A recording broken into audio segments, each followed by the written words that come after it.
Welcome to Real Leaders with Roshini, the podcast with real talk, real questions, real insight, and we hope real inspiration. For real. We're at Capitol Grill in downtown Minneapolis, and my guest today is Dale Cook. He is co-founder and CEO of Learn to Live. Dale, thanks for being with me. Well, thanks for having me today. I really appreciate it. For people who don't know Learn to Live, how would you best describe the company? I think the best way to talk about what we do is that we provide self-directed online programs for people to help them deal with their mental health, or what we like to say is their mental fitness. And that can be anything from depression to social anxiety to insomnia. There's a whole list, of course, as I'm sure you know, of ways that we can all improve our mental fitness. You know, when we talk about mental fitness, because it's really been a hot topic over the last decade or so, what are some of the myths that people might not realize when it comes to people's struggles? Sure. And it's a little bigger of a circle of people than That's I think right. A lot of people would think. That's right, and I think you actually hit it square in the face on the first one, and that is that about half of us in the United States will suffer from a mental health problem at some point in our lives.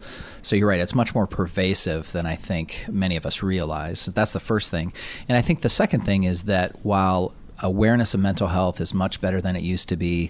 It's less stigmatized than it used to be. Social stigma is still the number one reason that makes it difficult for many of us to seek out what we might call traditional treatment.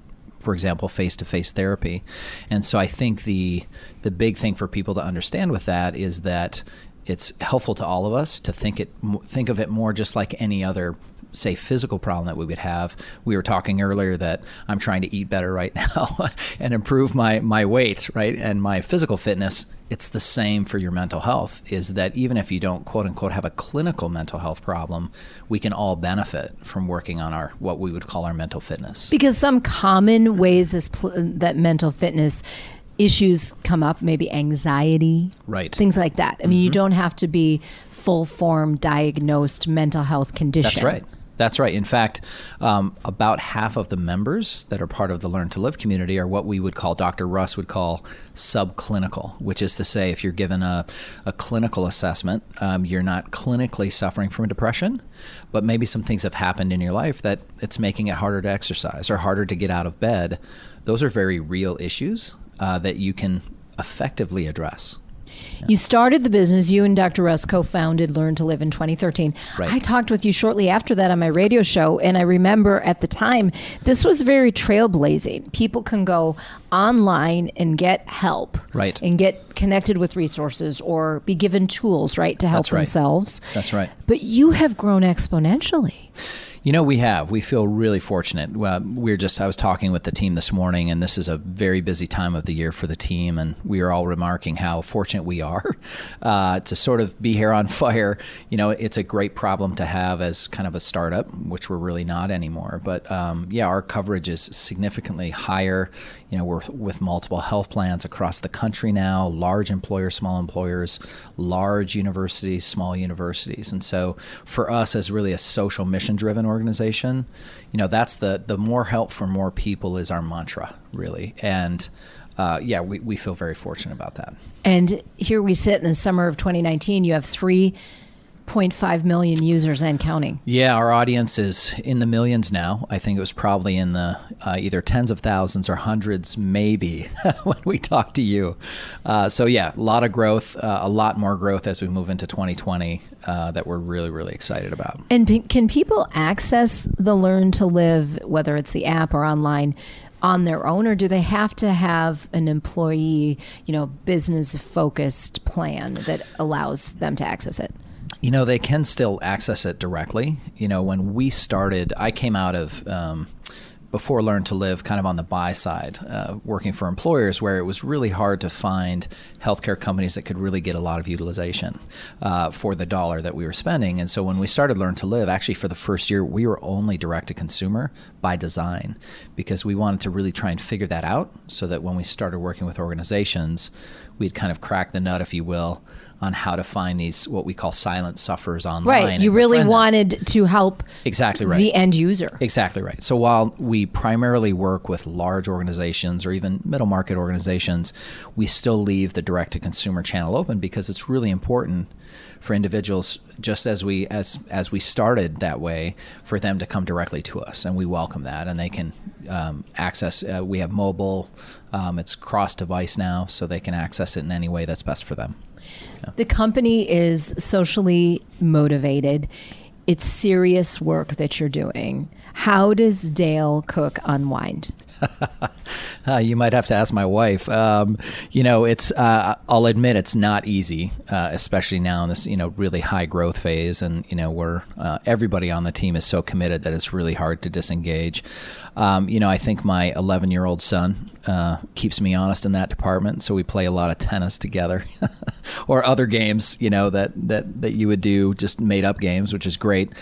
Music is a big outlet for me, so I've kind of gotten back to those roots from my early days, and that's another way. And third, we were talking about fitness earlier.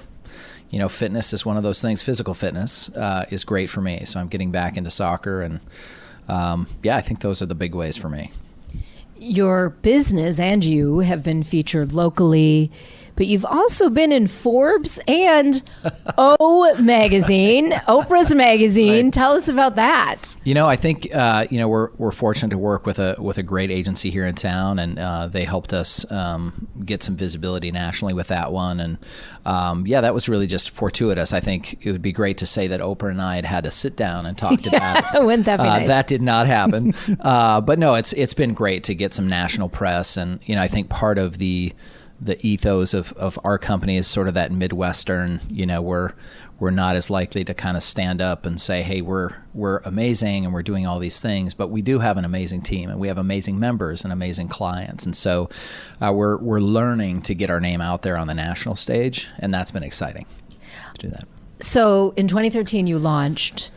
You're not a startup anymore. What's your advice, though, to startups?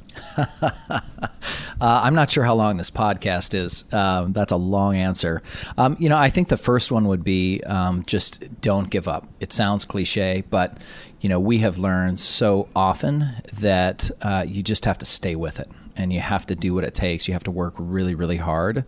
I think number two is stay close to your members. In our case, it's, we have clients who are paying for access for their communities. So Blue Cross Blue Shield of Minnesota, for example, is a client. And they may be paying us for the services and their members benefit. But if we're not really helping the members and staying focused on that, we have much bigger problems. And so I would say always stay very depending on your business, customer focused, member focused, because at the end of the day, if you're not making a difference there, that will impact your growth. And how cool is it that you can say, oh, Blue Cross Blue Shield's one of our clients? I mean, that was probably a pipe dream back in 2013. It was, and we do have permission to talk about them. But they're an excellent example of a local, they're a health plan. They've been around 80 plus years. They do a lot of innovation, sometimes that people don't really realize. And they've been a big collaborator of ours over the past 3 years. And that's been great for us because that's an organization that brings a lot of data sophistication, a lot of history, certainly scale. And they partner with us that we're fairly narrow and deep in mental health. And it's been a really great partnership. And it's actually been a template for how we work with health plans really around the country. And Medicare Medicaid, next big nuts to crack. Right. Where are you in that journey? We're fortunate and excited and a little nervous because it's a big thing to tackle. It's much more complex, but we will be launching in Medicare and Medicaid in 2020, and so the team's excited about that. We talk about social determinants of health. We talk about many other factors that add a lot of complexity for people's experience in those areas. And so we're partnering with organizations to make sure that we're really kind of linking into the other parts of the ecosystems for Medicare and Medicaid. So it's exciting. It's daunting, but it's certainly the right thing, the right next step for us. You said music is a big part of your refresh time, your downtime. Yeah. If you had a theme song, Dale Cook, what would it be? Right now I'd have to say, and it's probably, half the country's theme song, but Tom Petty's Free Fallin'. I think, that was a Christmas gift that my son gave me this year. He secretly learned to play it and sang it to me for Christmas. That was the best Christmas gift ever. And I love the song. Tom Petty passed fairly recently in the last few years. And, for whatever reason, it's a classic song and keeps me motivated, helps me unwind. I'm glad you brought up Tom Petty, because Tom Petty's one of those artists I didn't appreciate when I was younger. Yeah. And really in adulthood and beyond. Grows on you. Oh my gosh, he was amazing. Right. He was a master craftsman. That's right. Incredibly talented. Yeah. And well balanced. I mean, if you look at kind of his life and the way he, balanced music with other activities, just a really, really impressive person for sure. Really impressive. What would be, Medicare, Medicaid coming, the launch in 2020.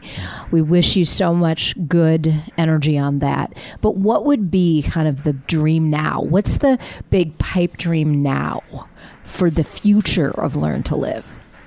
I think, the biggest thing that I think about is scale. And, that's an easy thing to say as an entrepreneur and, being in sort of a startup or a healthcare, fast growing healthcare company. But I mean, truly the idea that, if half the people in this country are suffering and 3 out of 4 of them are not seeking out, traditional treatment, that's over 100 million of us who right now are having a really tough go of it, who don't have an opportunity to improve their mental fitness. So for us, when we move from the 3 or 4 millions to the 50 to the 75 million, that's the thing that really gets me excited. Next time we interview you for Real Leaders with Roshini Podcast, we hope that's where you're going to be, Dale. I hope so too. Wow, that is amazing. How can people easily find Learn to Live? The best way is to go to our site directly. So that's www.learntolive.com. And you can find everything you need there. You can press a contact us link, reach out to us. If you're an individual suffering, we'd love to be helpful in any way that we can. We can help you with our programs. We can link you to other services that can be helpful to you. And certainly if you're an organization that thinks your community might benefit from this, you can reach out to us through that link as well. And we'd love to talk to them about that. Well, Dale Cook, we hope any of your future free-fallen adventures take you just to great places. Congratulations on all the success. Thank you very much. Thanks for having me today.